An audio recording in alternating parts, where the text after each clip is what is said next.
Welcome back, everyone. Apevsmonster here with Manny, and Fredo. and we're here reviewing Supergirl. Yeah, Supergirl.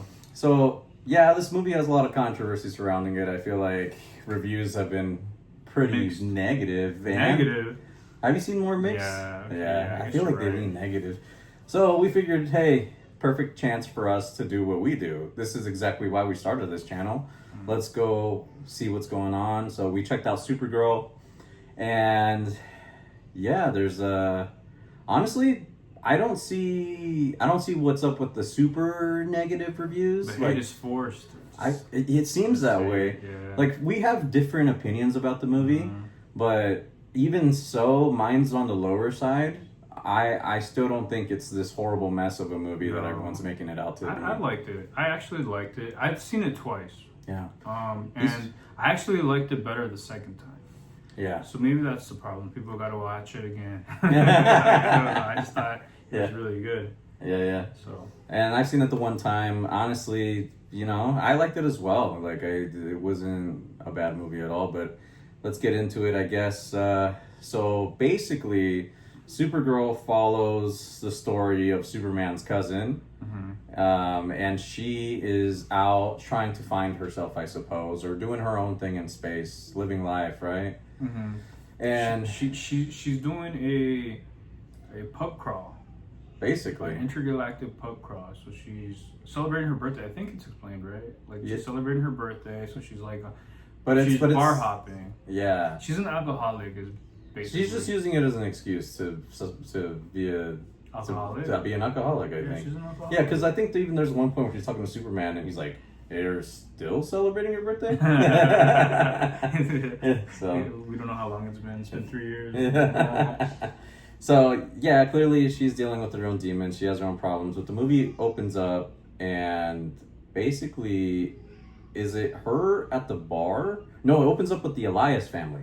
Yeah. So it opens up with the Elias family, and they are on their planet in their house. And basically, Elias is a well-known, like, intergalactic, like, forger, like, blacksmith. He makes incredible weapons. I guess this is what he's known for. Right. And then he is then targeted by the main bad guy, and actually his name eludes me. Krem. Yeah. So he's targeted by Krem and his band of goons.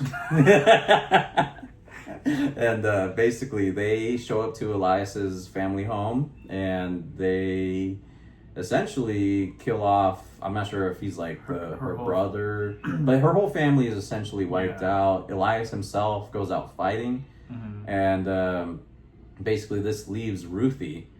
She's like the younger, I guess she's not technically a little girl, right? Because they age different. I guess she's 14. Like, I heard she was 14, but she looks really young. I assume she was like 8. Yeah, she looks 8. And, yeah. But I guess they age differently. She's technically 14 or whatever. Yeah. But she's the sole survivor of this massacre. Her family's massacred before her eyes. And they just leave her for dead, basically. The Krems do. The Krem and the goons. Yeah, that was a little strange, right? Because I was like, he didn't see her? He just left. I thought he would have liked to take her. Right. Too. Yeah. So they take, they take her dad's weapons, whatever he has left in his shed, and they leave Ruthie there. And so then it then proceeds to Supergirl drinking, and she's like sloshed at a bar, and she's with Crypto, right? Right. And Crypto's like licking like the residue of like alcohol off the table. Oh. He's also getting and he's fine. He's a super dog, right? Yeah, he'll be alright.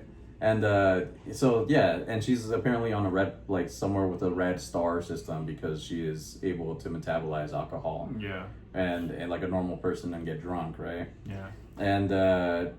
And so yeah, she's there, and then this is when Ruthie shows up. Some time has clearly passed, and you see Ruthie show up to the bar, and she's basically holding one of her father's last swords that she could get a hold of, and she's offering someone to go after Krem and take him out in order to get revenge for the slaughter of her family. And nobody at this bar, like, it's clear it's full of like mercenaries, like miscreants essentially. And they're all just laughing or like not taking her serious. And then Supergirl's really sloshed, so she's seeing it all happen. She's watching in the background. And then one of these creepy, cool-looking aliens, and I'll say this about as far as like the costumes and the CG, there are some cool-looking backdrops, some cool-looking aliens, and I would say that this is one of the cooler-looking aliens for sure. Yeah. I'm not sure what race he is or what he's supposed to be, but he's this huge hulking guy with like this like jaw with full of like teeth, and he's like muscular, and he takes. He just takes. He just takes the sword, right? He takes Ruthie's family sword and doesn't even acknowledge Ruthie and just leaves her there. And she's like, "Hey, bring my sword back. What are you doing?" And he just like pushes her off to the side and keeps walking off to his space camel or whatever it is. And then Supergirl sees this, doesn't like it, and she goes after them. And like, hey, you're gonna take a little girl's sword who her whole family just got killed. Yeah, it's messed up. Just help her out with the mission. Kill at least, right? Yeah. If you're gonna take the sword. And the alien basically tells her to F off in his own language, and and then Supergirl does not like that, so she then proceeds to run up, and like swing around the alien camel thing. Camel, rhinoceros, the rhinoceros, a rhinoceros rex, triceratops, I don't know, whatever it was, right? Yeah, and she like does like this cool spin around like the saddle, like Legolas Lord of the Rings kind of style, and like kicks the guy off the alien thing, and he flies like 10 feet off the horse alien thing, and proceeds to get into a fight with him, and it's pretty cool. You can tell like her power level is definitely like lowered, because she's on like a red star planet. And the fight's pretty even. She's really drunk, and the aliens kind of has the upper hand. This big hulking guy is like beating the crap out of her all pretty much, until eventually he's distracted, and then Supergirl swings, grabs one of the aliens' weapons, like his hammer things, hits him on the side of the head. He gets knocked out, and so then gives the sword back to Ruthie, and then Ruthie's like, "Hey, why don't you do this for me? Like, help me avenge my family." And Supergirl's just like, "Nah, that's not me. I'm not that kind of hero, right?" Something like that, right? It's not my monkey, not my circus. So like it's like the hero's journey, right? Refusing to take the call to adventure. Yeah, she refuses to call it adventure. Yeah. And then they end up like in her plan. Oh no. So this is the thing, right? Like, so after that, like I guess she's hung over the next day, right, in her spaceship. Yeah. Which is like her RV, I guess you could say. Yeah, she's living in this thing. And it's super messy and gross, right? She's like sharing cereal with Crypto.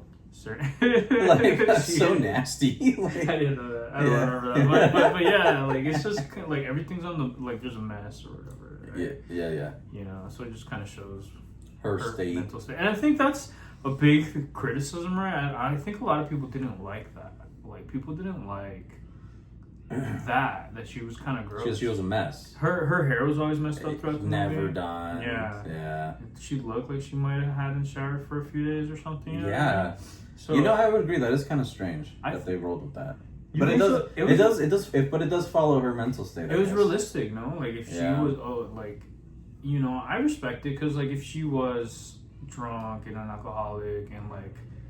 That's not someone who's put together. Right. Yeah. And so they could have easily like gone a different direction and made her look beautiful the whole time.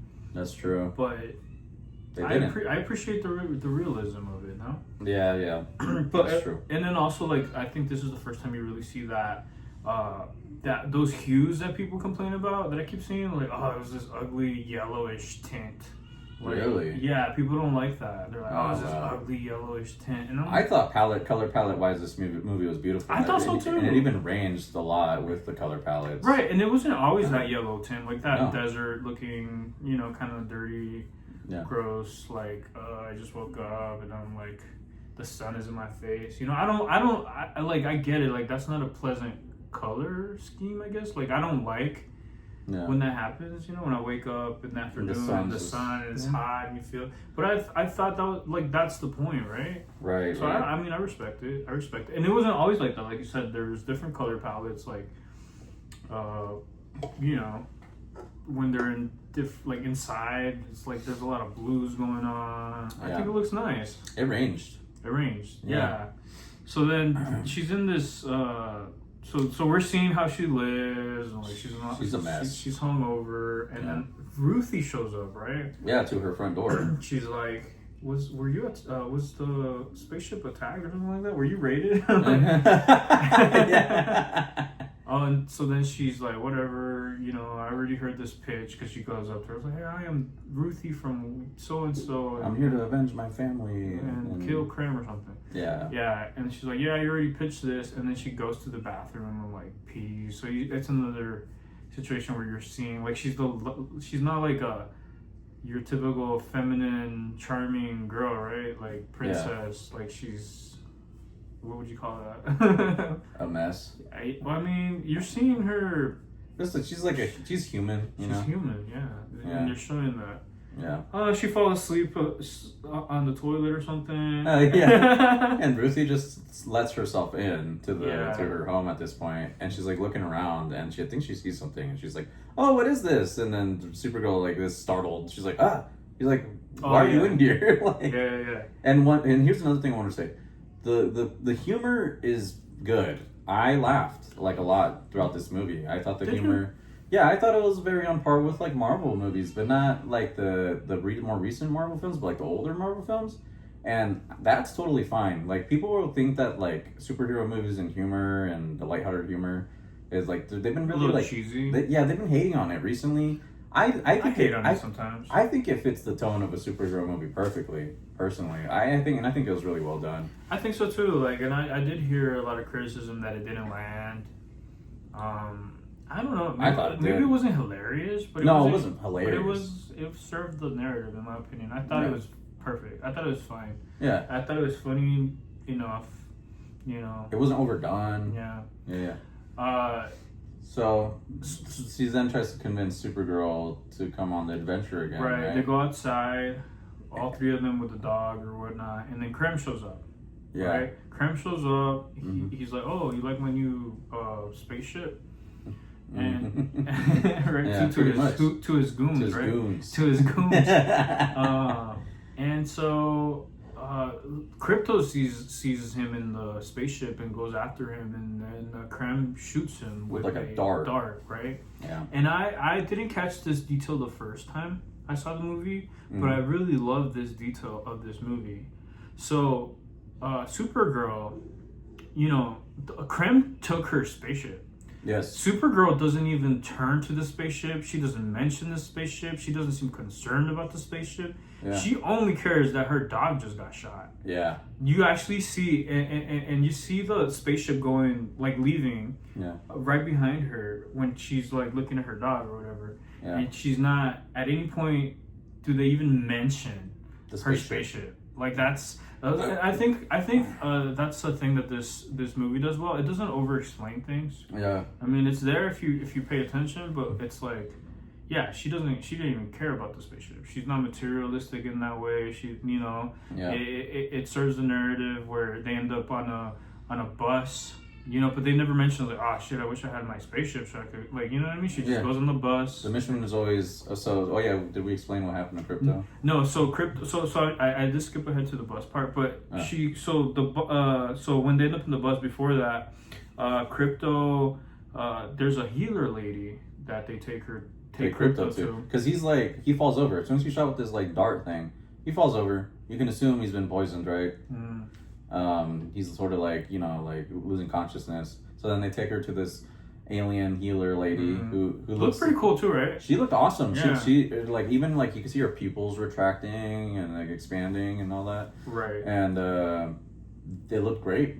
Pretty damn good CGI. Pretty damn good costume design. Honestly, it's a good looking alien. Yeah. I'll say that. And then she's speaking in her own language, so that's another thing, right? That probably takes work, creating a whole language. I don't know how in depth. They is it just gibberish? I don't know, but it takes work. And then Ruthie, so translates for them.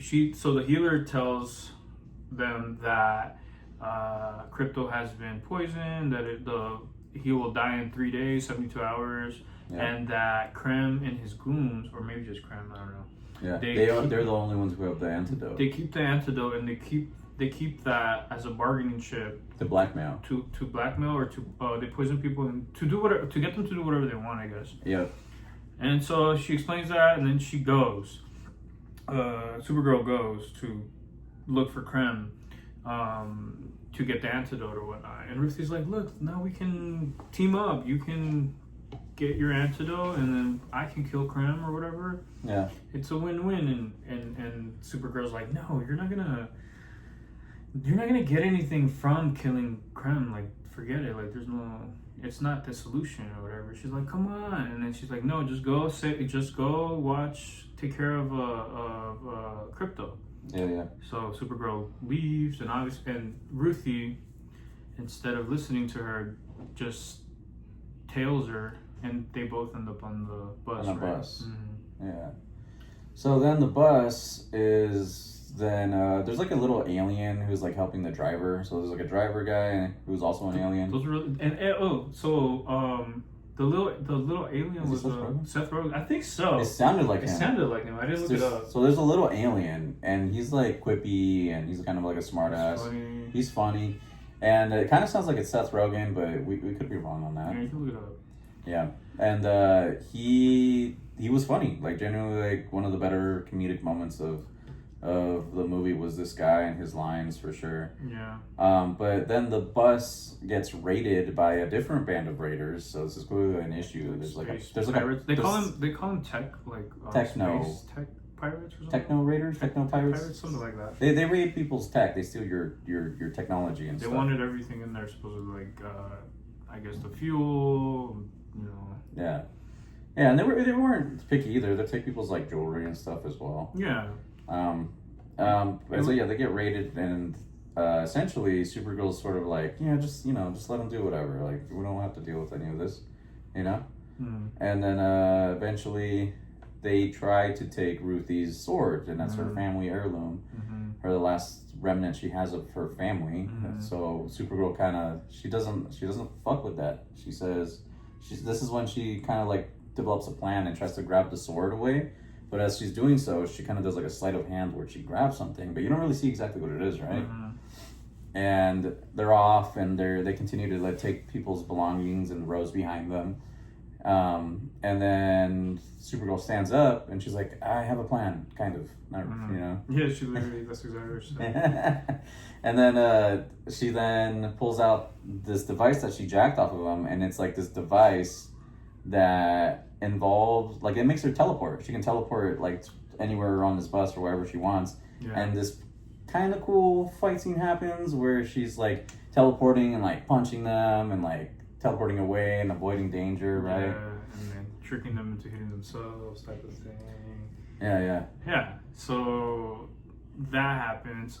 I thought it was okay. Like, I thought that scene was okay. I liked it. I liked. So I guess what I liked about the whole bus situation was the aliens. I thought they were like really gross. Like, you have this alien smoking hookah. It's kind of funny, like the anatomy of it. Like, it's coming out of his like throat, I think, or something. I don't know. Like the sides, like he's a fish, like he has gills or something. That's pretty creative. Yeah, I like that, and I like the color during the whole scene. Like, I don't know. I guess people criticize it. They think it looks a little bit too much like those things look a little bit too much like Guardians of the Galaxy. I keep hearing. I don't know. I didn't get that at all, guys. You didn't get it at all? I didn't see I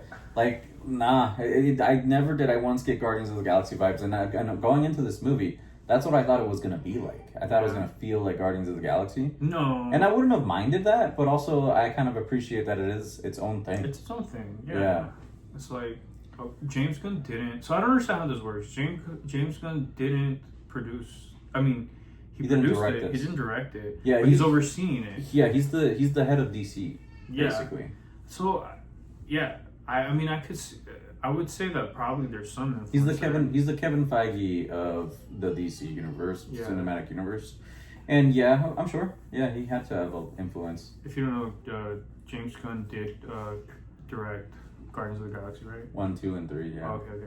So it would make sense that there's some similarities. I think I saw some of it, but no, I didn't fully it was his own thing, like you said. Yeah. I Craig guess Gillespie did really good with making his own. Yeah, in so much that it's creatures out in space. They're creating like a kind of like, what do you call it? Like a monotonous, not maybe not monotonous, but it's like you're traveling from world to world, and like it's everyday life, and then there's some humor behind it. Yeah. So maybe in that way people saw Guardians of the Galaxy. I'm not because entirely of sure. humor. Yeah, maybe. So anyway, I really like that space scene. I don't know. I don't remember exactly why she ends up out and outside of the bus. Like I think she's trying to kill the spider things that are outside. Yeah. So she's trying to put on a spacesuit to then get out, climb out, and then take out the spiders destroying the ship, the bus essentially. But then one of the main Raider girls sees her. And she's like in this little secluded section where she can get ejected out into space, and that's exactly what she does. She pushes the eject button. Yeah. Supergirl's ejected into space, and she's basically freezing under the, because it's freaking cold in space, right? And you're like, oh, I guess the movie's over. Yeah, that's it. She died 10 minutes in. I guess so. 15 minutes. How long? Man, probably 15. About, yeah. And basically, as she's freezing, I don't know. See, and this is one of my biggest issues with the movie. I never felt there was any stakes at all. Like I never worried for a second for the lives of Supergirl. Well, that's how I feel about every superhero film. Okay. I don't feel that way about because I can see what you mean when there's characters like Superman involved because they're indestructible essentially, and it is hard to do. But at the end of the day, it still translates as there's no stakes, man. Well, so yeah, she's freezing, right? And she says she's about to completely freeze over. The yellow sun of this planet they're flying next to, passing by, starts to creep up over the horizon and starts to hit her. And we all know that, the Kryptonians supercharge off of yellow suns. Yeah. So then she starts to get her powers back. And then she goes full Supergirl, flies through space, destroys all of the the spider robot things on the outside of the ship with their like laser beams and all that stuff. And she's like smashing them. And then I think she flies through. Oh, no, that doesn't happen yet. So she destroys all those, and then the big Raider ship, right, that's hovering above the bus, sees Supergirl and starts shooting her with a bunch of like cannons, and Supergirl's like, getting thrown further back into space, and obviously she tanks it like a champ because she's Supergirl. Yeah. And the ship then, she then kind of like was like, that hurt, I guess, and then like flies straight in through the ship. And like takes out their engines, and then like rips them out. Oh, cool! And then leaves them stranded in space. Leaves the Raiders stranded in space, and then she takes the bus and just like flies it to their destination, and then that's that basically. Scene. Yeah. So is that immediately when she asks these Raiders? They're all female, by the way, too. All these pirates. Yeah. She asks them, like she interrogates them. Threatens them, asks them to tell her where Krem is or whatever, and they explain, I guess, the conflict of the whole film, which is that Krem and his goons are basically what comes down to a trafficking ring of girls, women in general. women and girls that they are trafficking in order to preserve their all male race, right? Is that what it was? Yeah, I remember it said a few times like, they're trying to preserve their all male race, so they're they're stealing girls or whatever, and they're doing it at this planet that is dying, not dead, dying. And I believe that's where they go next, right? They go Yeah. So they go to that planet, and so they go to their destination. They kind of like regroup, right? And then I gotta say, when they're at this destination, it's like a little hub area, right? So you see a bunch of different more aliens, and this is where the other side of it comes into me for the like I guess costumes and designs of some of the aliens. Like some of it didn't exactly work for me. I did notice there was an alien in the background, and it was just like a background alien, but it's just kind of looked like they had like some sort of like sheet over it. And then, I don't remember that. I didn't notice that. And then they had to cut cut some of the fabric near the mouth to make it look like, I guess maybe like mouth tentacles or something, but it wasn't the strongest. And then also there was another alien that kind of, to me, seemed like they put a bunch of clothes on someone and like wrapped a bunch of like sheets around the neck area to make it look like long, and then they had. Was this at the bar? Yeah. Okay. No, or yeah, after she lands the ship and they're at the other bar, right? They're at where she does the arm wrestling. Or is that when they're buying like spacesuits or something? They're getting like tech. This is where they're buying like the tech to like the bubble suit for the Ruthie and all that stuff. Yeah. Yeah. Okay.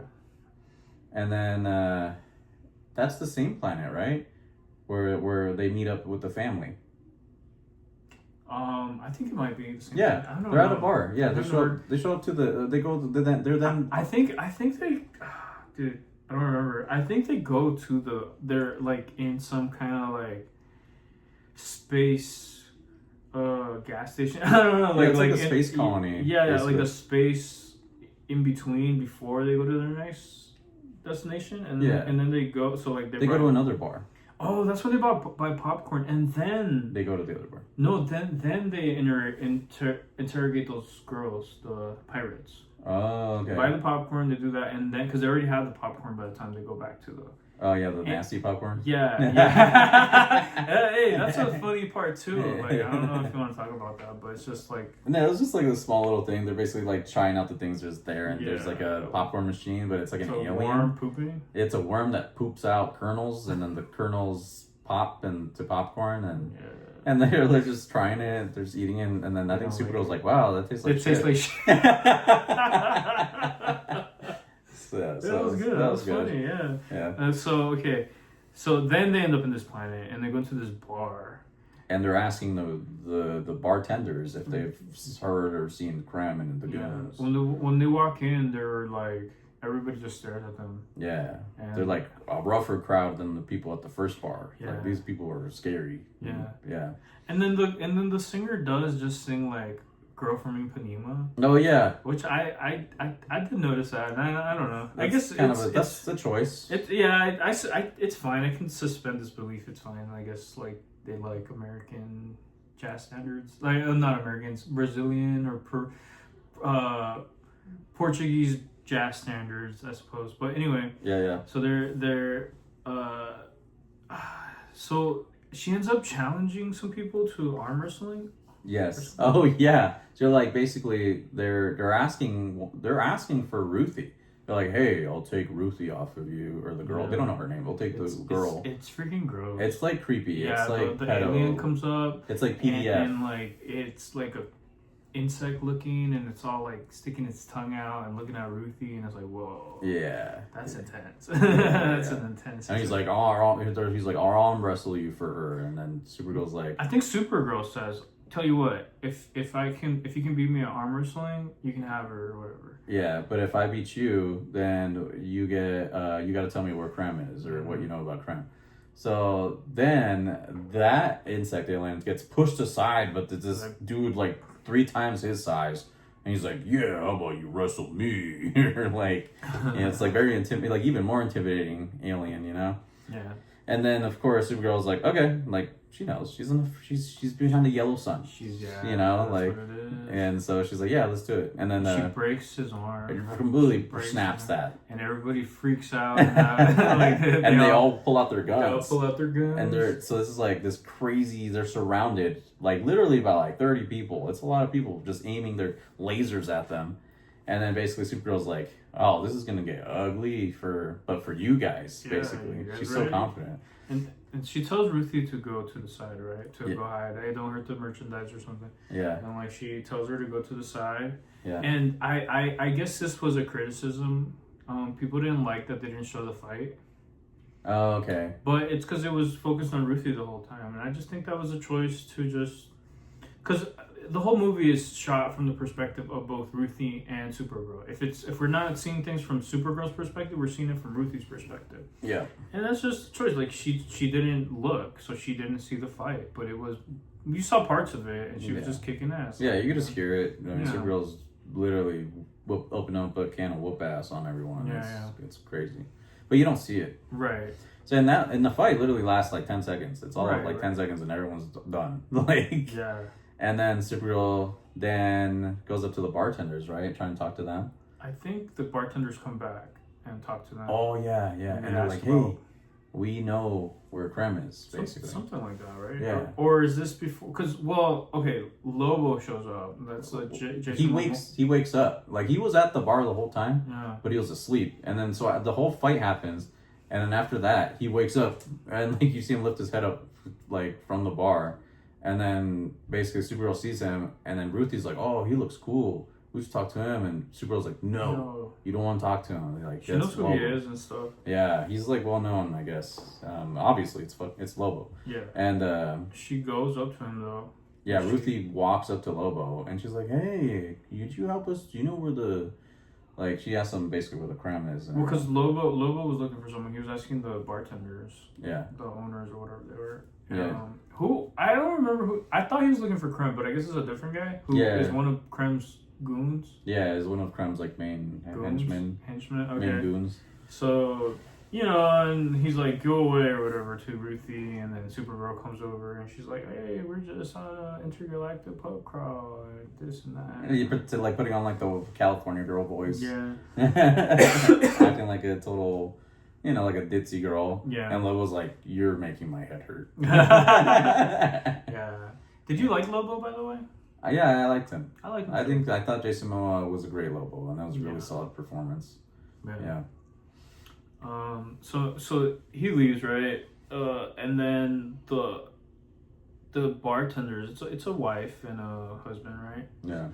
And they tell Supergirl then, hey, we know where Krem is. Right. Come with us, we'll show you. Mm-hmm. So they take him into their home, and they're being hospitable. And then Ruthie is taken to her room, and she's on her own. So I noticed something the second time, that Supergirl notices the dad talking to this what do you call it? Alien that looked like Squidward, right? Yeah, Squidward. Yeah, Squidward. He had the nose or whatever. Yeah. And like the camera shows from Supergirl's perspective, and I guess it is framed as suspicious. Yeah. So right off the bat, it shows us something's up, right? Yeah. So yeah, but then that happens. They they go to the room, and then Ruthie's in the room, and Supergirl's like, they're being hospitable, and they're like, hey, you want some tea? And then no, you're skipping the most important part. What? Supergirl and Ruthie have a heart-to-heart, where Supergirl basically tells her backstory, and we find out why Crypto's so important to her. Oh, yes. Right. This was important. Yeah. Do you want to talk about it? Oh, dude. From your perspective? Well. Okay. So, we see her backstory, which is mainly that. So after Krypton falls, there were survivors. Yeah, basically. They were stuck in like a piece of land or something, right? Yeah, like, so they were stuck in Earth, like in the air in perpetuity. I mean. Yeah, it was like a force field, basically, that got a chunk of Krypton. And basically, it was hovering in space, and it went away from Krypton as Krypton imploded, essentially. Right. And so Supergirl mentions that Kara mentions that she didn't even know that her planet wasn't normal. Like, she wasn't in just a normal planet.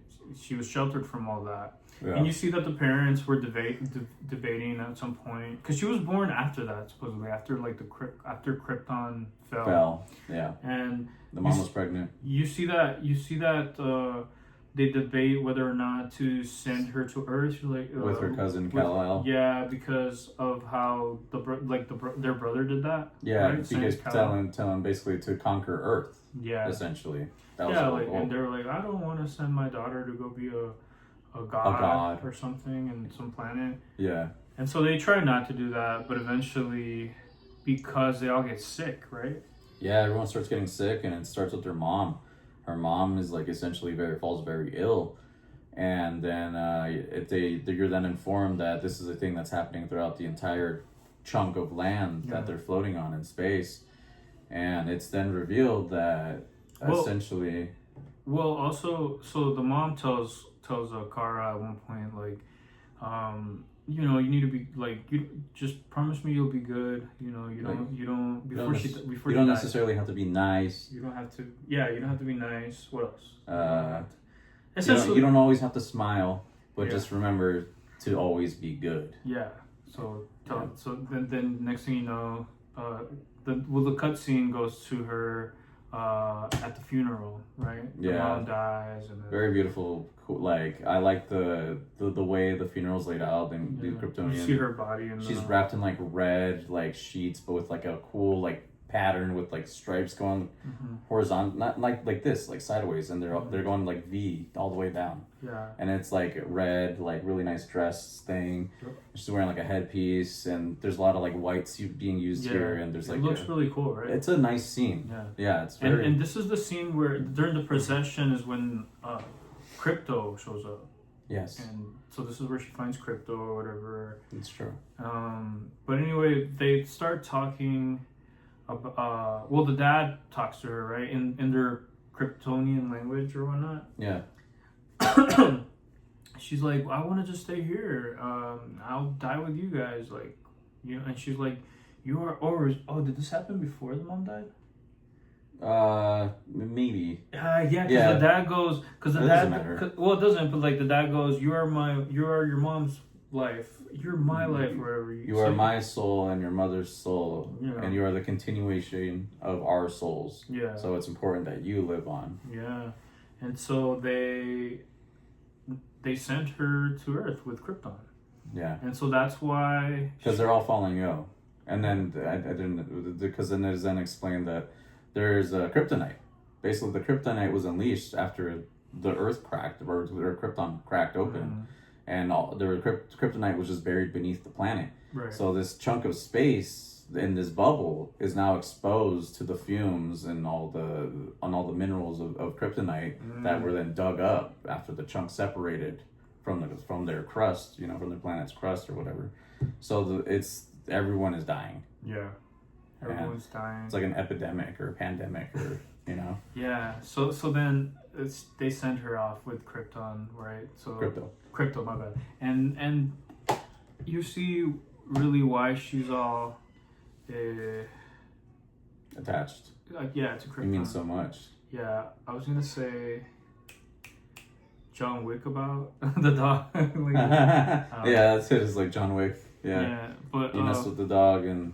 Because it's a metaphor, right, for her past. But also, because people... I had a friend who was like, that's so dumb, like, this is a relationship about a girl and her dog, or like... But it is that, but it's also like... It's deeper than that. Crypto was like the hero of the last movie, basically, you know what I mean? Yeah, he was an awesome side character. Yeah, he was like the sidekick of Superman. For Superman, yeah. So anyway... So they built him up. Yeah. There's no, I don't that he was an important character. Yeah, that criticism is unfounded for sure.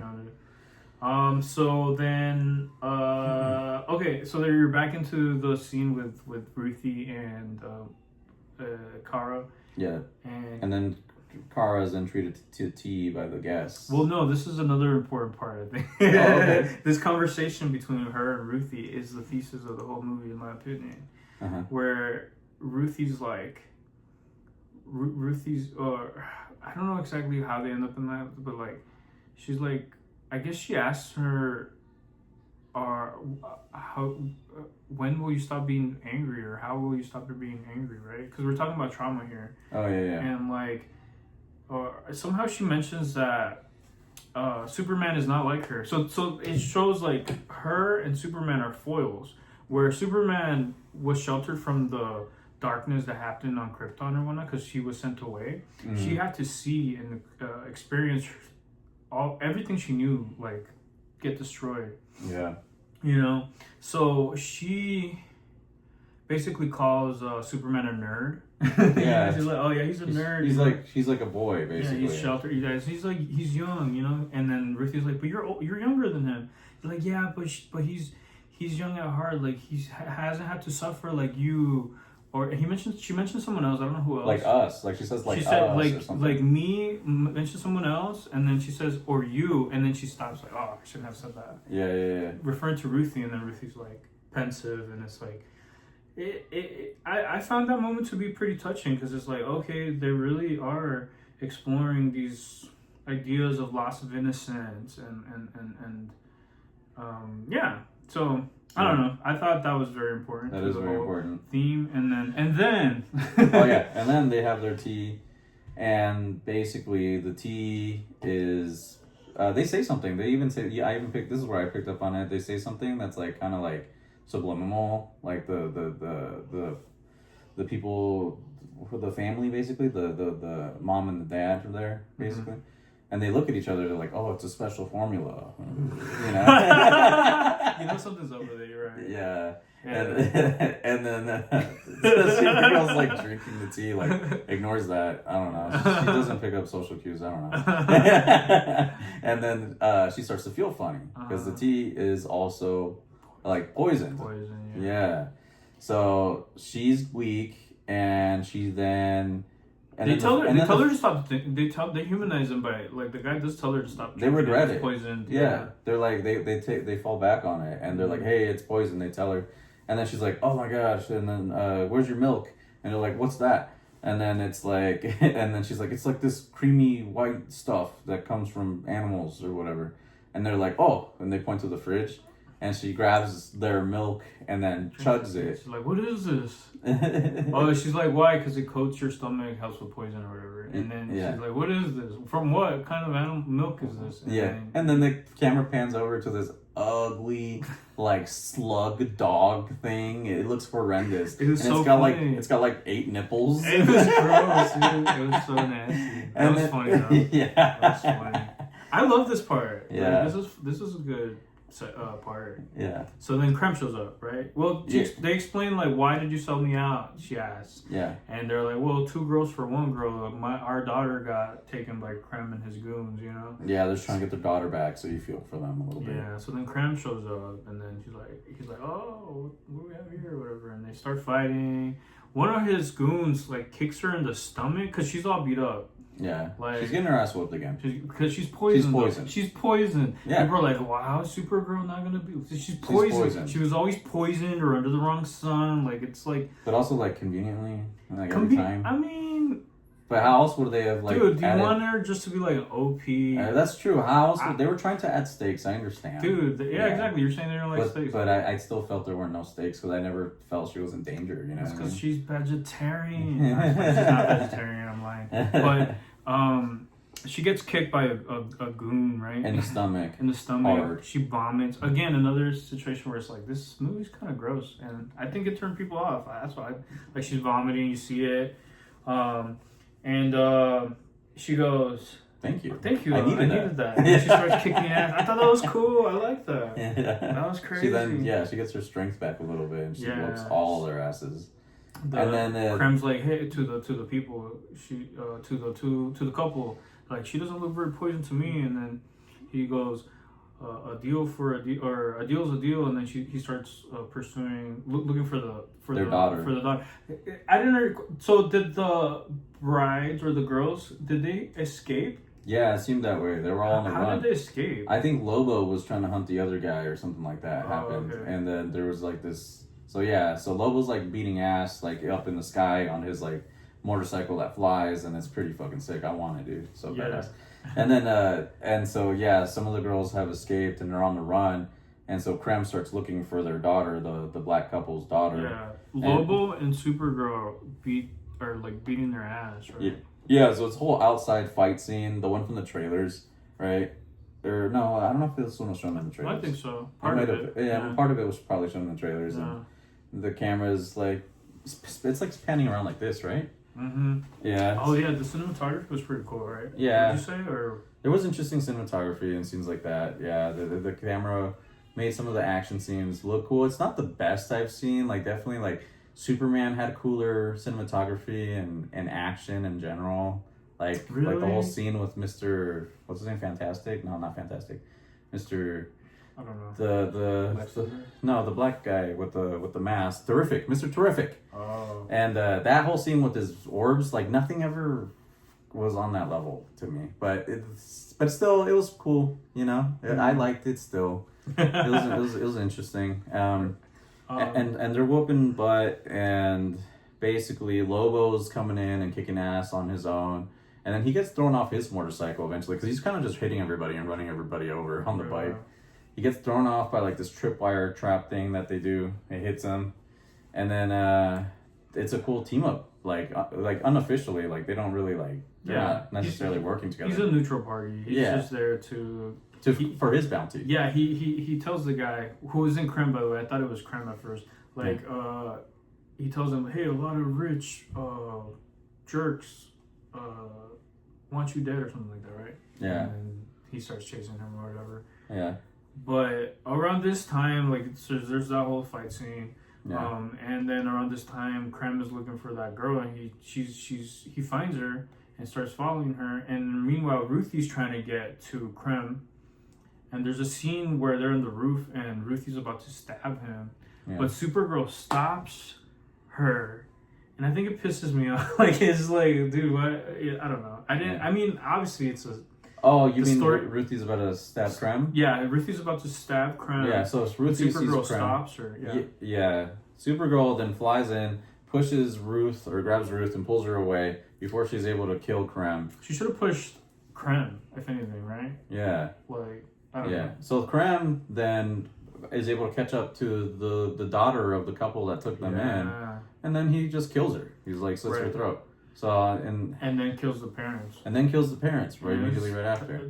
This is my least favorite part of the whole film. So basically, it's like what? So what? You stopped Ruth from killing the guys in order to allow this family to die? Like, but she didn't know they were gonna die, right? No, like after she saves Ruthie, it just obviously she's just bent on like not letting Ruthie. She's trying to preserve Ruthie's innocence, right? Like, that's the whole theme of the thing. Like, you know, she doesn't want her to be like her, or whatever. And so she does go back up to find Krem. He's just not there anymore, right? And then next thing that happens is that he kills the whole family. And then Ruthie sees it. And the pacing here is weird. So then there's trauma anyways. Now Ruthie's like, oh my God, because of us, the family's dead. It's much worse. It's worse. Yeah.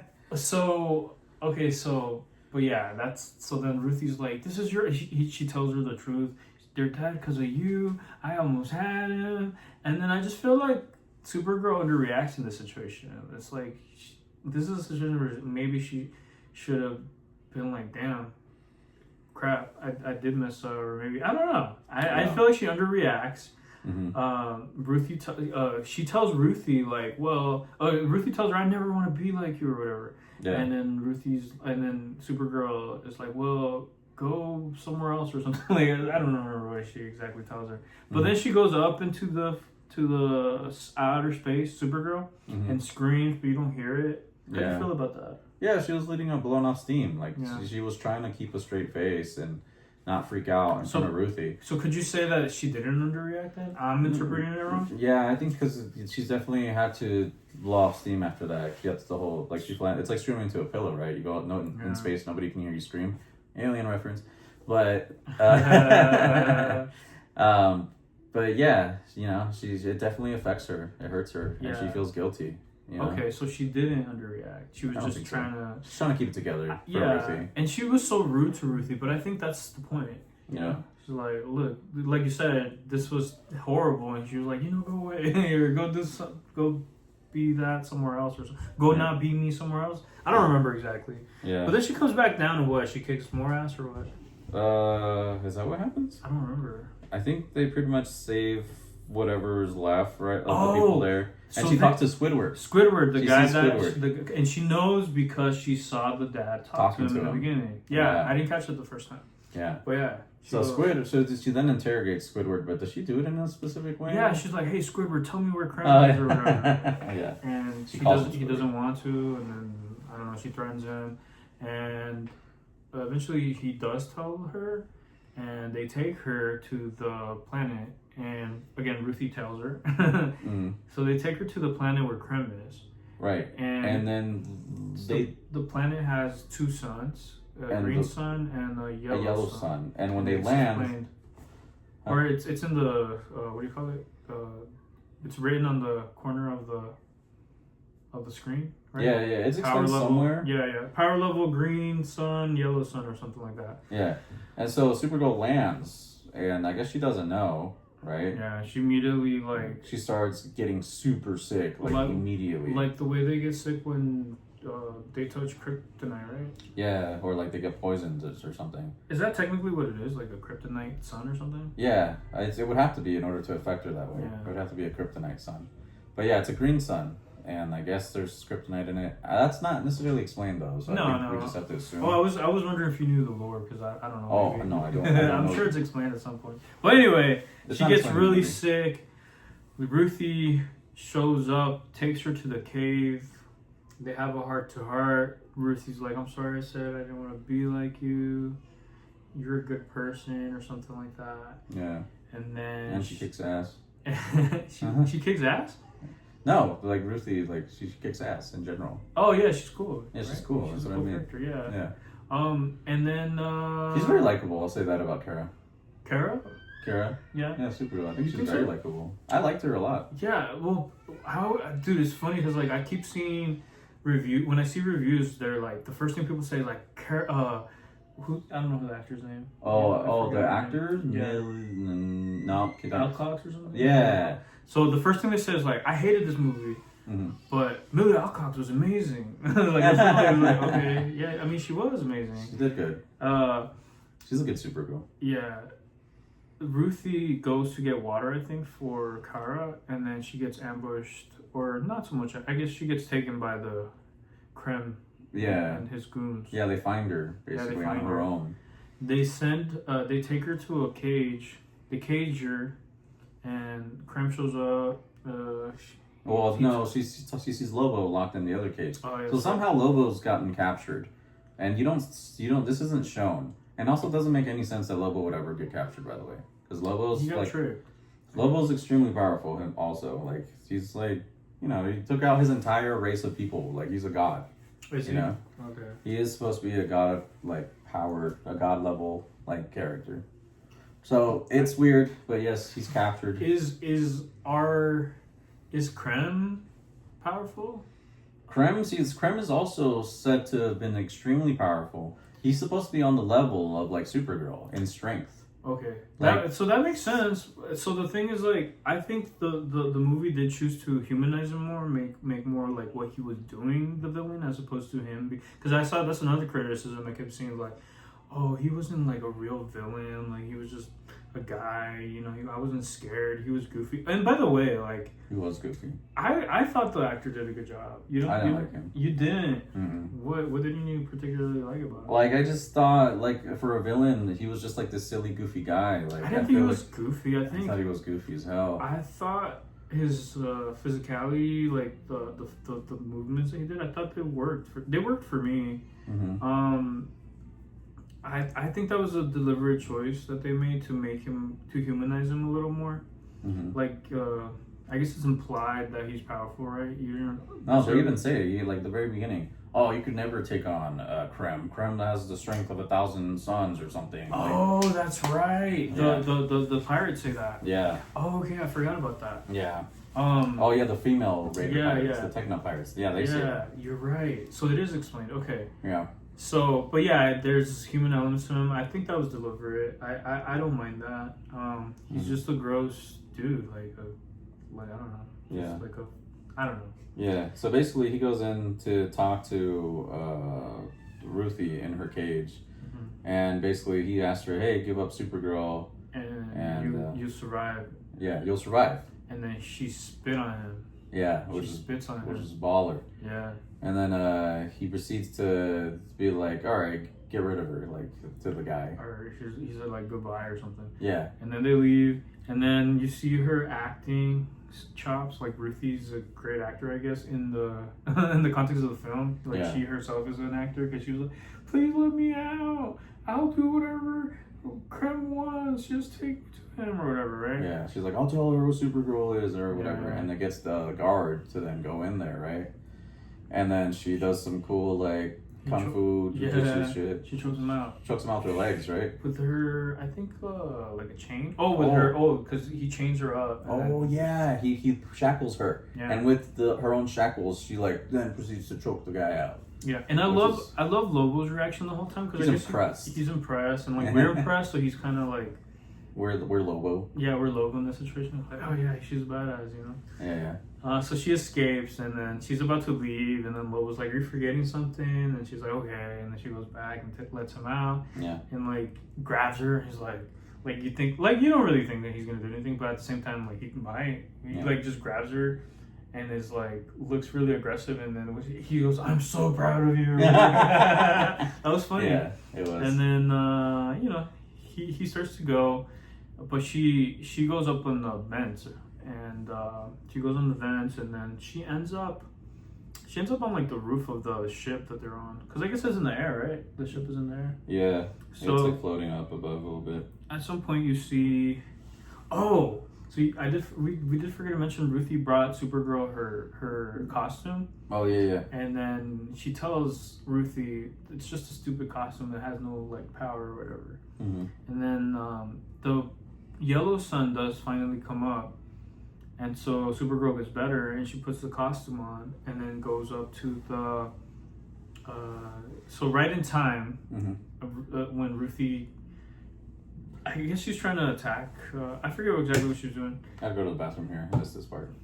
Huh? Yeah. You went to so she tries to like mess with Creme or something, and grabs I think she's like trying to stop the engine or something like that. But Creme sees her, like throws like a, what do you call those chains that you just kind of like shoot? Like it's like bolas? I don't know, like it has like wrap around your legs. No, so it's like you shoot it and it like grabs onto things. So like it grabs like a harpoon? Yeah, a harpoon. It was a harpoon. Uh-huh. He threw the harpoon and then wraps it around her, like he goes, and it wraps around her. Yeah. Like every time. So, and is about to do something, probably like kill her, I guess. And Supergirl shows up. This one, Supergirl shows up, starts kicking ass again. And this is from the trailers. Yeah. I don't know if is that when Ruthie falls? Like Ruthie falls and she's like grabbing onto a chain from the side of the ship, or blimp or wherever that is. Yeah. And then Lobo throws Creme down with her, right? Yeah, but before that, Supergirl kicks ass, and then Creme throws darts at her that have kryptonite. Yeah. So then, like several of them. Which is weird, because how do they even know that she's weak against kryptonite? There's no more Kryptonians. How does anyone have this knowledge? I think you would just assume that people know the lore, right? Right? I guess so. Maybe people know about the fall of Krypton. Wouldn't people know? I guess they would. Kryptonians and how they are. But they didn't even know. The Kryptonians themselves, the ones that are flying on the space rock, they had just discovered kryptonite. They didn't know about it. They were confused why they were all getting sick. So that doesn't make any sense, because even the Kryptonians themselves didn't know about kryptonite. Maybe we'd have to look at the source material. Maybe. See if it explains it. I don't know. I couldn't say. I can only assume. But they knew somehow. And he's about to kill her, and then Lobo shows up. Yes. So then Lobo kicks ass. Like starts riding his bike everywhere, and then I think he throws Creme over the ship. And he grabs onto the same chain as Ruthie. Right, but I guess he did. But he does it on purpose. I think so. Yeah, because she's like, don't let her kill him. Like Supergirl is like, don't let her kill him. And he's like, why not? And then it's like, she wants revenge. And he's like, it's not that easy. He's like, sounds pretty easy to me. Yeah, let her have it. Yeah. And then throws Creme on the same chain. She deserves revenge. Or whatever. And Creme is like beat up and like weaponless. And Ruthie still has like her sword. Right. So Ruthie sees Creme like right above her, and she's like, oh, this is my fucking time to shine. You know, she's trying to go kill him. Yeah. Yeah. So then Lobo leaves, right? Yeah. It's kind of like, so he was just an assist. He's just like, I got my bounty, I guess, or whatever, right? Something like that, right? And then he leaves. Supergirl like was able to take out some of the most of the kryptonite darts. Yeah. So it shows the animation that like her red blood cells are coming back into normal red blood cells, because it shows that the animation shows her red blood cells being taken over by the kryptonite. Yeah. So then she's able to kick more ass, you know, do her thing. I don't. Were you back by this time? Because at this point, yeah, that was already. I saw that level to Krem. Yeah, and then is she fighting Krem like when they're underwater? And like it's after she comes back up from the water, that's when she regains her whole power. So there's a whole like dust circle. They start surrounding her and like with this whole dust storm thing. Mm-hmm. And then she basically, I think it's Ruthie, right? Is Ruthie in there with Krem, or is it just Supergirl and the dust storm? Oh, so yeah, I think Ruthie is about to get attacked by Krem or something like that. And then Supergirl just flies in, max speed, grabs Krem, and just starts beating the living shit out of him like Dragon Ball Z style. Like there's no like, it's like not even close. Like, so this is like another example of like, I thought Krem was supposed to be fucking strong. He's like, he's probably not as strong as Supergirl. I don't know. He looked weak for sure, man. Like in that situation. Yeah, like he's just getting clobbered. Like he's getting thrown across the floor. Yeah. Fucking, he's doing backflips. He's like rolling at like the speed of sound, and just getting clobbered. So I remember Supergirl taking Ruthie away from the action, and then Ruthie's like, I didn't like this. I wish she would have just said the girls are still in there, but she was like the brides. Oh yeah, still yeah. in there. I was like, that's like, maybe you shouldn't call them that. You know? Yeah. I don't know. I just felt a certain kind of way. Yeah. But like anyway, Supergirl goes in there to where the brides are, and I think they're about to get squashed or something by something in there, and she like positions herself between them so that they don't get hurt in the cage that they're in. Yeah. And I don't know. In that meantime, I think Ruthie's about to get attacked by Krem again, or yeah. Krem's like running up to kill Ruthie, and she uses her laser eye vision or laser eyes to like blast a hole, like in the side of the ship, and then all the brides escape. They're just freed, and then she comes out and starts kicking everybody's ass right again. Yeah, and that's when the circle happens. Oh yeah, that's when the circle happens. And then they have that infamous needle drop that people hated, where it's in the middle by what's that song? It just takes some time. Yeah, that song. We just got copyrighted. No, we're good. No, but it's a cover, right? People are like, oh, why didn't they do the original? Yeah, because it's like slow. It's like a slow version. The next thing is like, oh, it doesn't fit the movie. Everything's slow mo. Oh, it's just hella slow mo. But I didn't get it either the first time. I was like, yeah, that was a weird choice, I thought. Yeah. But the second time I was like, okay, I get it now, because you hear the lyrics. It's like, it just takes some time. Yeah. Are they saying little girl? It just takes some time, little girl, in a little auto ride. Everything will be just maybe. Fine. I think you're right. Everything. So it does fit. It makes sense. Like it's lyrically, it made sense. It's talking about trauma, dude. It's like, it just takes some time. Like, you'll be alright. You'll be alright. You know. Yeah. I thought it was. But during an action scene, that was a choice, I guess. It was the juxtaposition, man. I guess people can't handle that. Like, but I mean, I guess would you have preferred like just classical, like horns playing, like like a badass action scene? Like you could have. I feel like they could have handled the trauma differently. Yeah, for sure.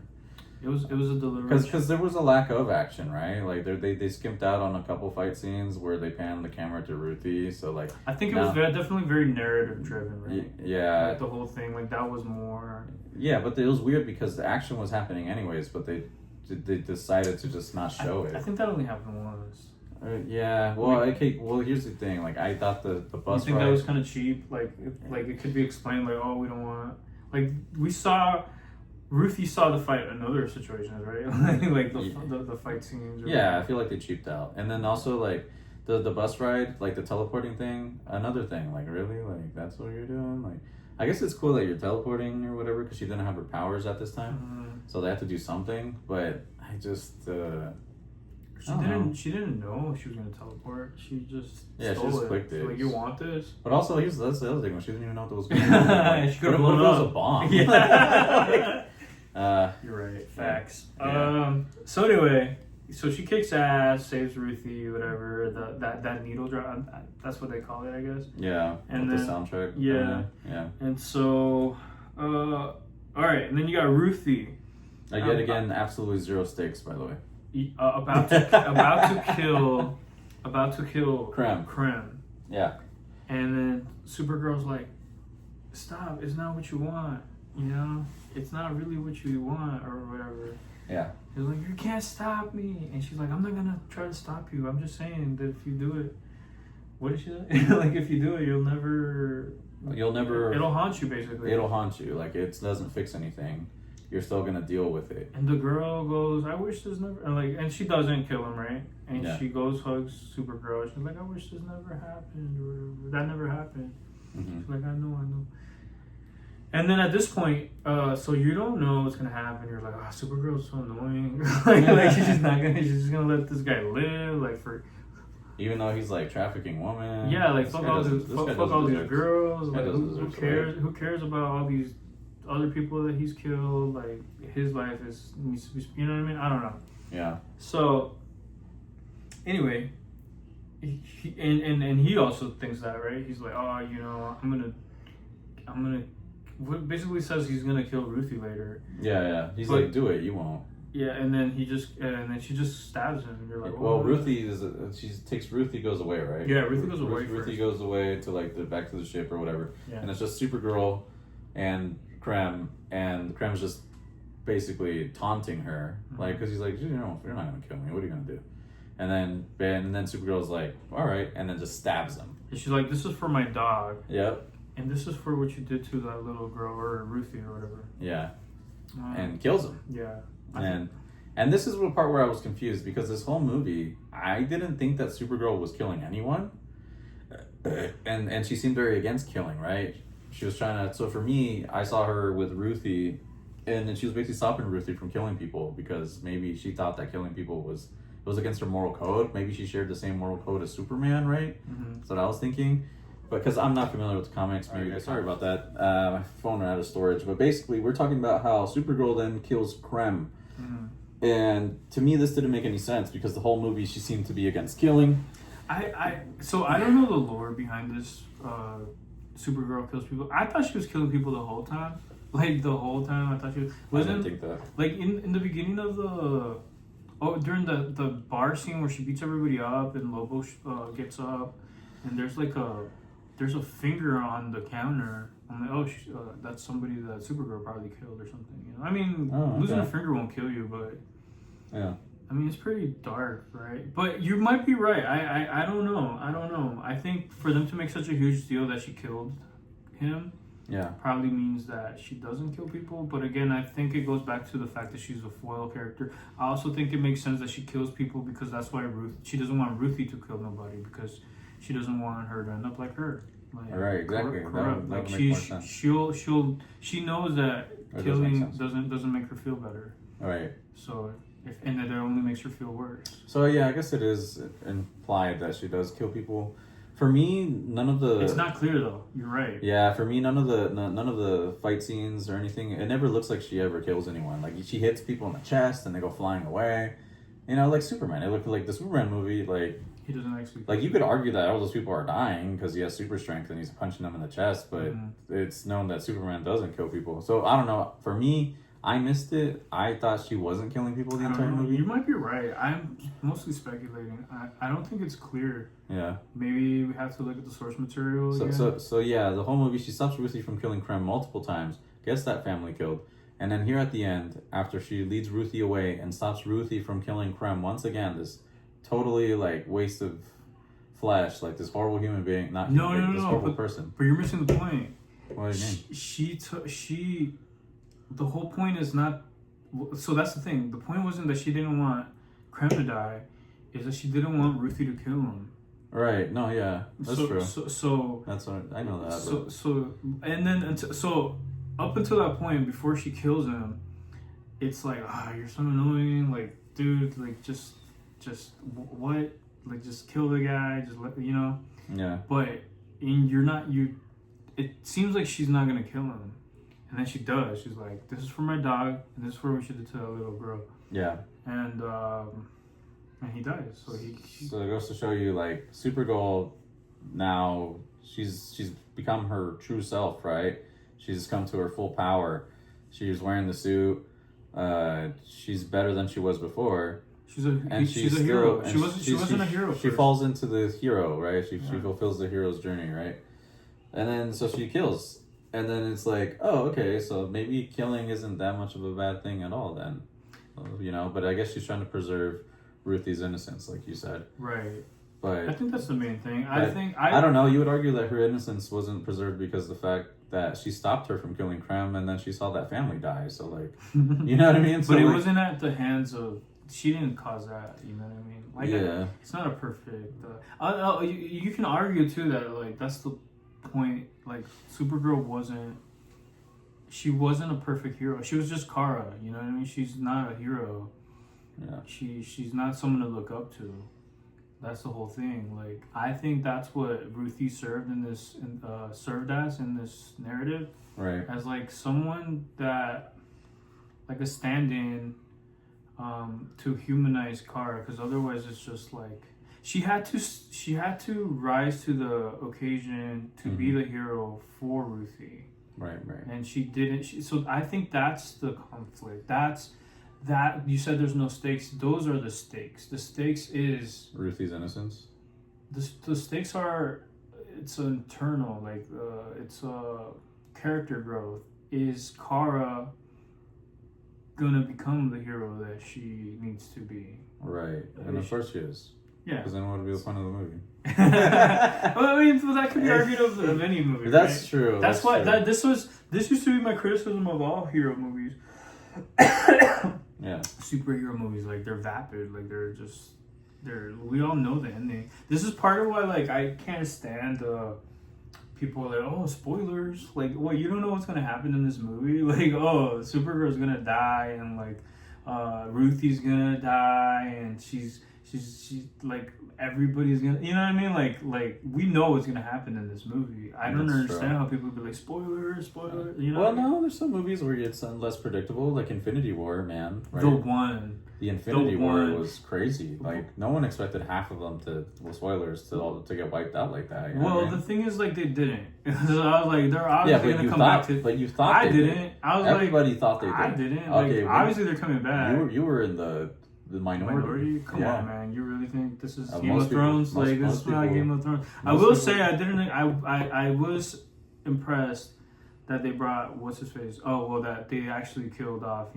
Spoilers. Oh yeah, Tony. Yeah, but then they bring him back. Like, it's like, okay, like, obviously not as Tony anymore. Yeah.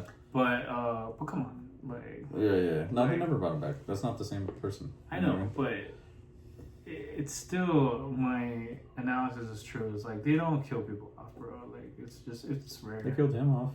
But yeah, it is rare. Yeah. And I guess you could say that. I mean, that is your point. I thought that anyways. But yeah, there's been superhero movies where there are stakes, and I guess they are more rare. Mm-hmm. But no, I you felt like there was no stakes. Like Guardians of the Galaxy 3, I thought the stakes were high as hell. Like, I fully thought people were gonna die in that movie. You think so? Oh, absolutely.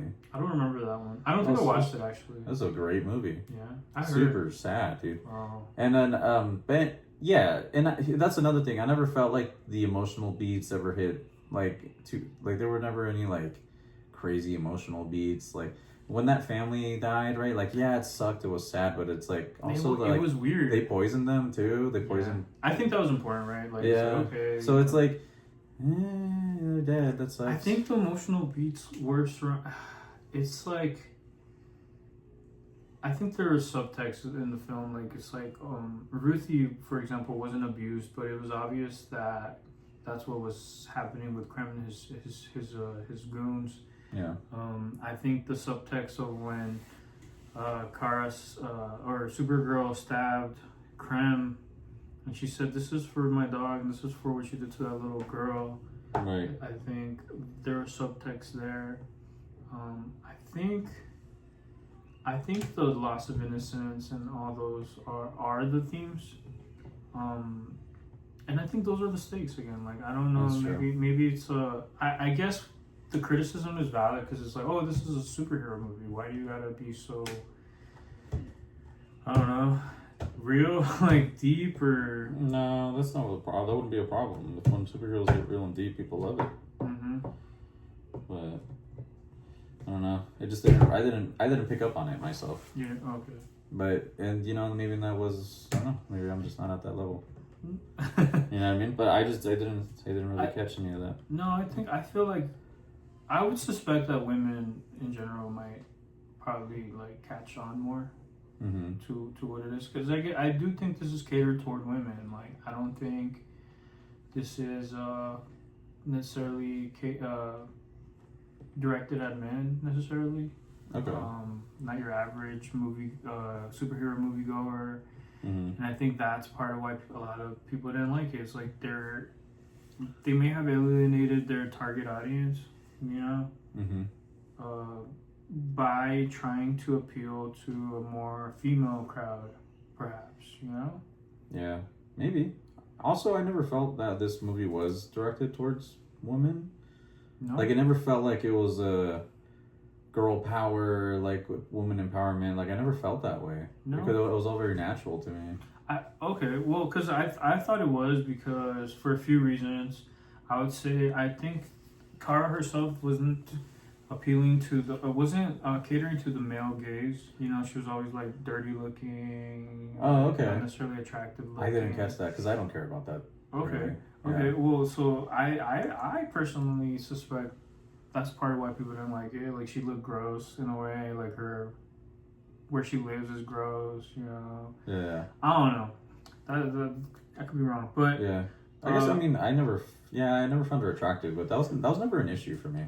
Well, and then another thing why I think that is so, or like why I think it is geared toward women, is the conflict, right? It's like, can she be the superhero to the little girl, and can she be the superhero for all those child brides or whatever you want to call them, the all those girls being abused and whatnot. So it was very obvious, like, they were all women, and to me that just says, like, this is geared toward girls. You know what I mean? Like, right, not exclusively, obviously, but and then another thing I think is I guess that makes sense. The Ruthie character, right? Like, how she. So I looked into this. The source material, the comic book, it deviated. The movie deviated from the comic book in the conflict of Ruthie. I guess in the comic book, her whole family doesn't die. It's just, I think it's just her dad, and then she has brothers, like a lot of older brothers. And although the older brothers, they cower, they're like, whatever, they don't want to go fight Krem. Oh, okay. But she chooses to go after Krem. So, and I guess in that context, it makes more sense who she is. See, that would have been way cooler. Yeah, that was a deliberate choice. I don't know why they didn't go that route. But the point is, like, that's another thing. It's like, oh, girls can be brave and courageous and all this. I think that was an important. I think that was an important theme. You know what? Maybe that's where they missed me. You know, that's where I missed it, because I know this. You know what I mean? But, like, maybe there are people out there who maybe it's like preachy in a way. I know. No. Or what do you mean, like? I know that girls can be heroes, or what do you mean? Yeah, I feel like I knew that. I feel like we know this, right? But, like, maybe some people don't. Well, girls, like, so, like, little girls, right? Like, oh, I can, like, I can be good without being nice. You know what I mean? I think that was, like, again, it goes back to that little part was the theme of the whole thing. I think. See, that's crazy. See, I only have the male perspective. So when I read that, I'm like, yeah, that's freaking true. Like, you don't got to be, like, nice to everyone. You just got to be good. Like, just treat them. Yeah, but the thing, and why it's important is because, like, women are more expected to be nice, and you know, like, if you're I guess if you're a little rude, then you're a bitch. You know what I mean? Yeah. Yeah. So I think. So this, yeah. No, I think you have a point. Right. I think this movie, yeah, you're right. Like it wasn't for the male audience, the typical movie-going superhero like male audience. You're right. And I think that's why. See, I didn't see any of that. Yeah, and I think that's why it suffers. It's like it's not. You would hope that people could watch this and be open to like, because I enjoyed that that it deviated from the formula, because I get tired of the formula. It's like, oh, it's the same fucking movie.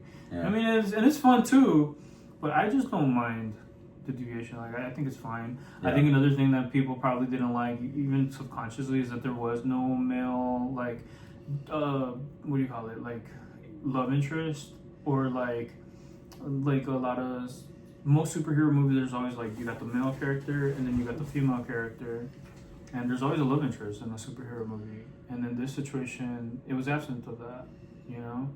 Yeah. But you do see that in a lot of like the girl superhero movies. Like I saw it in probably Black Widow. You know what I mean? Like it tends to deviate from that. And I think it does alienate people. I think people do like that balance, because like the guy is there usually, or the girl is there in the male superhero movies to kind of balance the guy, or help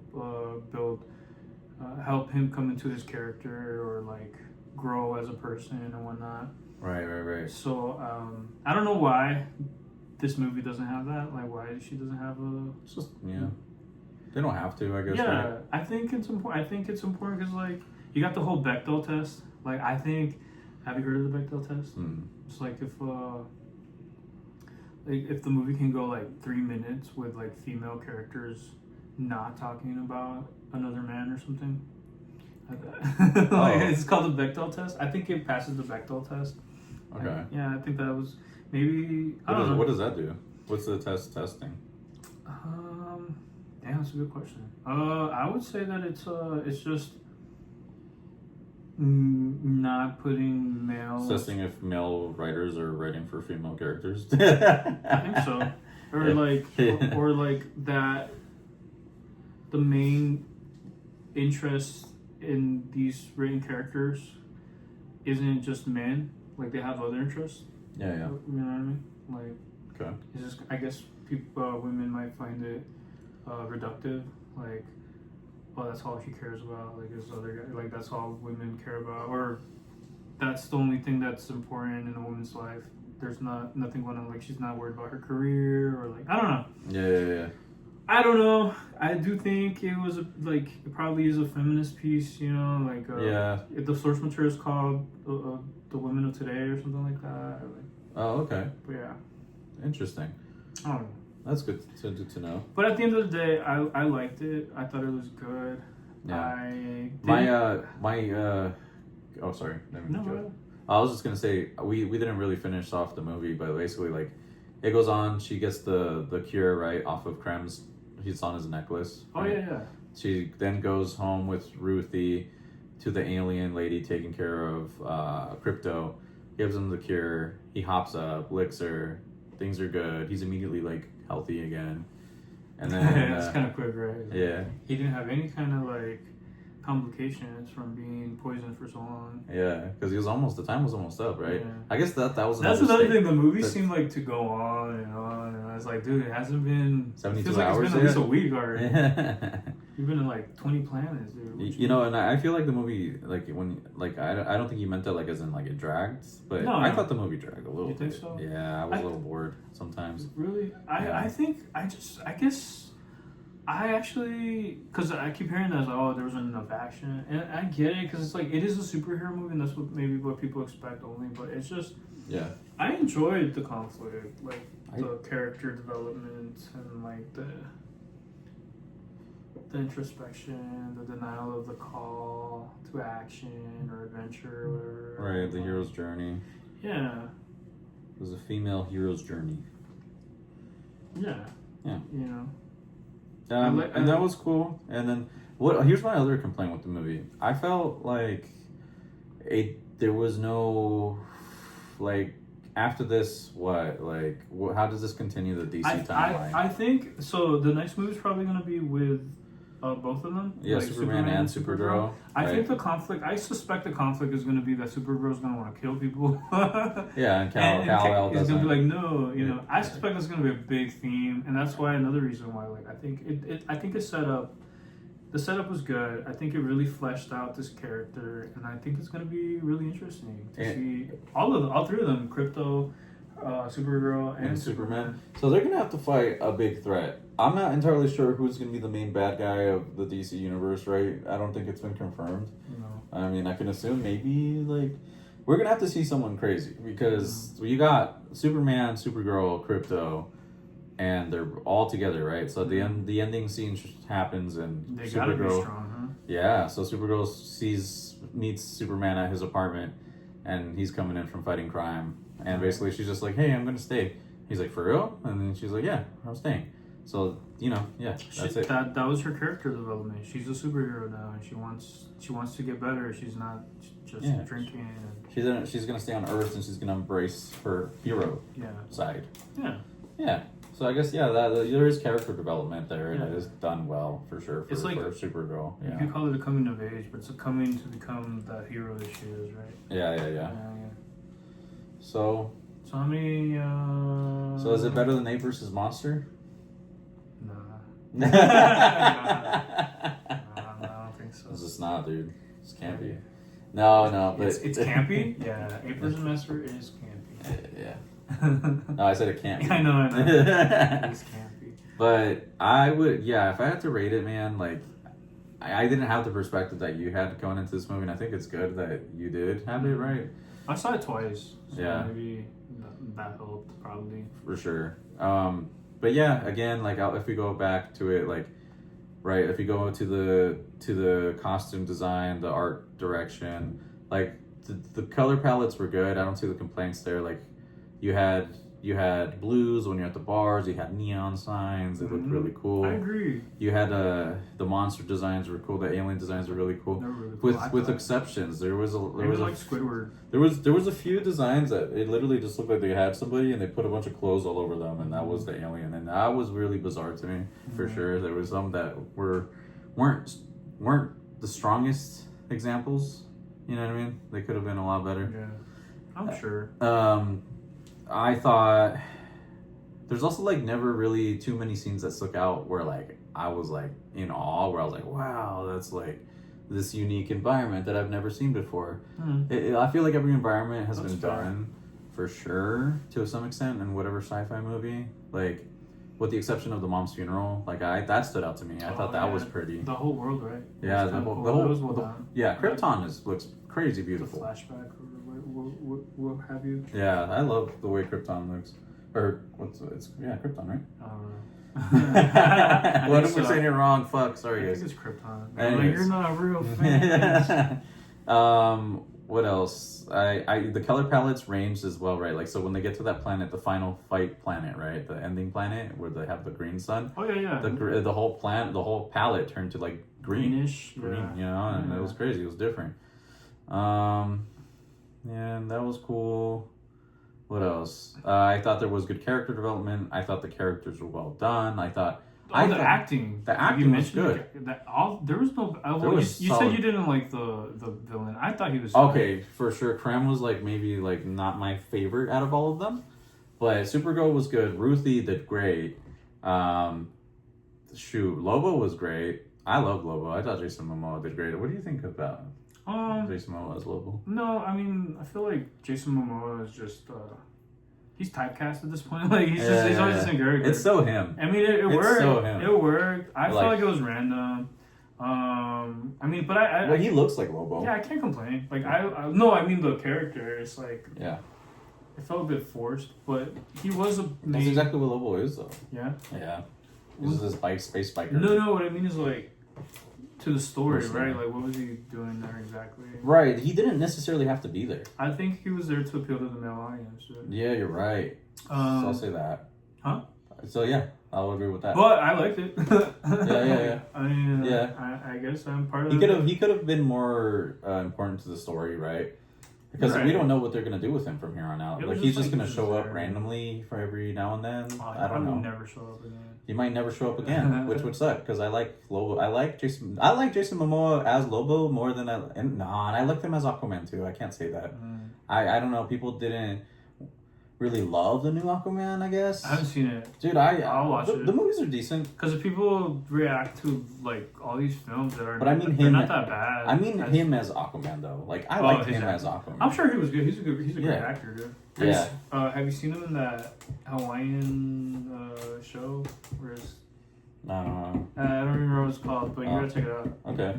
But he's a great if actor. you know what this Hawaiian show is called, post it in the comments below. No. Yeah. Also, if you're watching this, Jason Momoa, I'm just kidding. I'm a big fan. Thumbs up and subscribe. Hell yeah, dude. Yeah. So okay, because I feel like the performances all good. All of them, even though I like he likes Prim, and that's where we differ, and that's fine. Really good. Okay. Anyway, the story. What would you say? For me, I didn't know how exactly. I felt like it was solid, dude. I felt like this film was it's a good standalone. I can't see into the future. I don't know what the plans are. I don't know exactly how it's gonna tie into the overall storyline exactly. But I guess Superman's united with Supergirl, so we'll see I guess what will happen. My only criticism would be some of the CGI. But I mean, I don't know. So yeah, we for sure see some of the backdrops were 2D, like just like JPEGs. Like the backdrops were like JPEGs, and I could see that it was very jarring for me at times. Mm-hmm. So that's where that would bring that down a little bit too. And like the other thing is the pacing. Pacing. Well, okay. Oh my gosh. Well, I mean specifically the pacing on that scene where the family gets killed. Yeah. Like that scene, like I can't really quite peg what it is that I didn't like about it. It felt because it was like I feel like she underreacted, but then you said, oh, she went up and like yelled, and that's her like reacting, so it was adequate. Yeah. But I felt like the pacing was weird. The family gets killed. Ruthie immediately is like, "See, you kill," like it just happened too fast. But that would be like my only real criticism. So you didn't like the pacing throughout the whole thing? I feel like the pacing it was a little slow at times. I wasn't a fan of some of the choreography for like fighting and stuff like that. Some of the fight scenes I just wasn't super into. Oh, dude, I thought it was good. Like the choreography. Like I liked seeing her fight. Okay. It was cool. All right. And keep going. What else? For me, and this is what's bringing it down for me. I thought some of the character designs, like as far as aliens, could have been better. Some of them were great, but also some of them could have been better for sure. Like you could tell some of the backdrops were like flat, like paintings or like JPEGs. The story was good. The performances are good, right? But for me, I don't know. I would have to rate it. Like I still would have to. Well, after hearing your side of things and how it is like a feminine, like it's aimed at feminist take, right? Maybe not like completely. Right, but it is more like it's about women and their struggles and what they deal with, right? Mm-hmm. I was gonna give it a 6 originally, but after seeing that, right, and hearing that, I'm gonna have to bump it back up to like a 7. Okay. For me, it's a 7 out of 10. Like it's not bad. It's not a bad movie at all. It's actually pretty good. Yeah. It's just go watch it. Yeah, man. Don't listen to the. It's by no means a terrible movie. No. You might not like it. I don't know. You would probably have a decent time checking it out in theaters, man. Even like it's... Hey, would we assume that they've already watched it because we're talking so much about in such depth? That's true. We're like, go watch it, guys.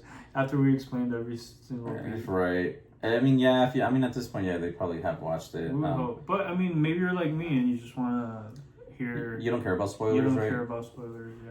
Yeah. There's people like us. There's crazy people like us, I guess. Yeah. Out there. Well, yeah. Let us know if you're one of those crazy people. Just comment below. Yeah.